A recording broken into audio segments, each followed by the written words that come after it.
వచ్చే ఎన్నికల్లో ఆంధ్రప్రదేశ్ ఎవరు ముఖ్యమంత్రి అవుతారు? మళ్ళీ జగన్ గారు అవుతారు అనుకుంటున్నామన్నా. ఎందుకని మళ్ళీ జగన్మోహన్ రెడ్డి గారు? అంటే ఆయన పరిపాలన కొద్దిగా బాగానే ఉంది. అదే పేదలకు చేయడమే కానీ మ్యాక్సిమం ఆయన చెప్పిన పథకాలన్నీ అమల్లోనే పెట్టారు కదా. ఒక మద్యపాన నిషేధం తప్ప అన్నీ జరిగినాయి. అదే కొద్దిగా రోడ్ల గురించి కొద్దిగా చూస్తే బాగుండేది అంతే. విజయవాడ గుడివాడ రోడ్లు మరీ దారుణంగా ఉన్నాయి. ఆ రోడ్ల విషయానికి ఆ మద్యపాన నిషేధం తప్పించి ఆయన చెప్పిన పథకాలన్నీ అమల్లోనే పెట్టారు. ఈసారి గుడివాడలో ఎలా ఉండబోతుంది?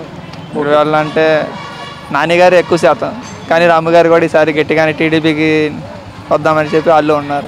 వాళ్ళు జగన్మోహన్ రెడ్డి వచ్చిన తర్వాత అభివృద్ధి జరగలేదు అంటున్నారు. ఎవరంది అందరికీ జరుగుతుంది. మాకు 3000 పింఛని వస్తుంది. మేము లెక్క ముందే ఇస్తున్నారు మంత్రాల కాడికి వచ్చి.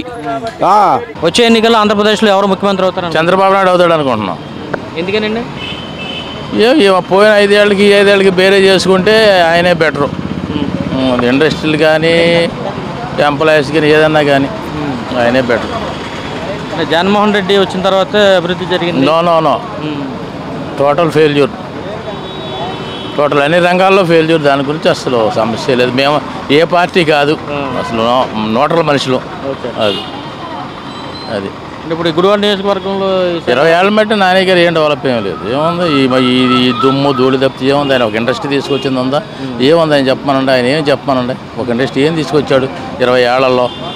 అదే గుడివాడ, అదే ఇది. ఇంకా ఎలవర్తి శ్రీనివాసరావు ఉన్నప్పుడే కొద్దిగా గొప్ప అవన్నీ చేశాడు మున్సిపల్ చైర్మన్ ఉండగా. ఈయనగా శూన్యం. మంత్రి అయిన తర్వాత కూడా ఈయన చేసింది ఏమీ లేదు.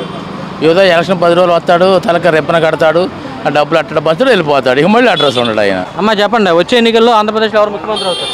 జగన్మోహన్ రెడ్డి గారు అవుతారు. జగన్మోహన్ రెడ్డి గారు. ఇక్కడ గుడివాడలో ఎవరు ఎమ్మెల్యే అవుతారు?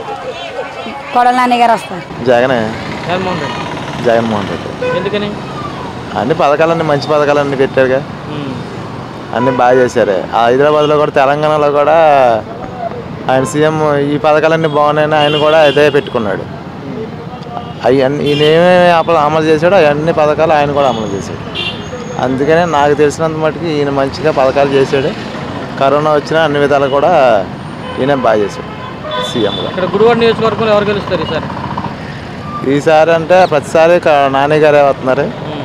పోటాపోటీగా ఉంది. దేవినేని అవినాష్ పోయినసారి వచ్చి వెళ్ళిపోయాడు కదా.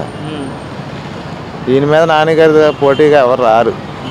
ఒకవేళ వచ్చినా ఈయన వెనకాల రాము గారు వచ్చారుగా. ఈసారి ఎలా ఉంటుంది పోటీ? అంటే వీళ్ళిద్దరి మధ్యన పోటీ ఎలా ఉండబోతుందా? ఓవరావరీగానే ఉంటుంది. బాగుంది. ఎవరు గెలిచినా తక్కువ మెజార్టీతో గెలుస్తారా? అది పోటాపోటీగా ఉందన్న. మీరు ఏ ఊరు? ఇక్కడే లోకలే. అంటే నాని గారు ఎమ్మెల్యేగా పనిచేశారు, మంత్రిగా పనిచేశారు. ఈ గుడివాడ పట్టణంకి ఏమన్నా ఆయన అభివృద్ధి అని చేశారు? ఆయన లేకపోతే అసలు ఇక్కడ ఏం జరగవు. ఆయనే బాగా చేస్తాడు, అన్నీ బాగా చేశాడు. బస్ స్టాండ్ వచ్చినా, ఫ్లైఓవర్ వచ్చినా, మనకు ఏ పనులు చేయాలన్నా సరే ఆయన వల్ల అవుద్ది. 5 సంవత్సరాలు అన్న అక్కడ నేను పెరిగిన కాడి నుంచి చూస్తున్నాను ఆయనే. బాబాయ్ చెప్పు, వచ్చే ఎన్నికల్లో ఎవరు ముఖ్యమంత్రి అవుతారు? ఎవరైనా చెబుతాం బలాన్ని బట్టి. మనం ఎవరో పక్కన ఉందంటారు. ఇప్పుడు ఈ పక్క ఉంది. ఏ పక్క? ఎలవారి పక్కన ఉంది. ఎలవారిది అంటే ఏ పార్టీ? తెలుగుదేశం.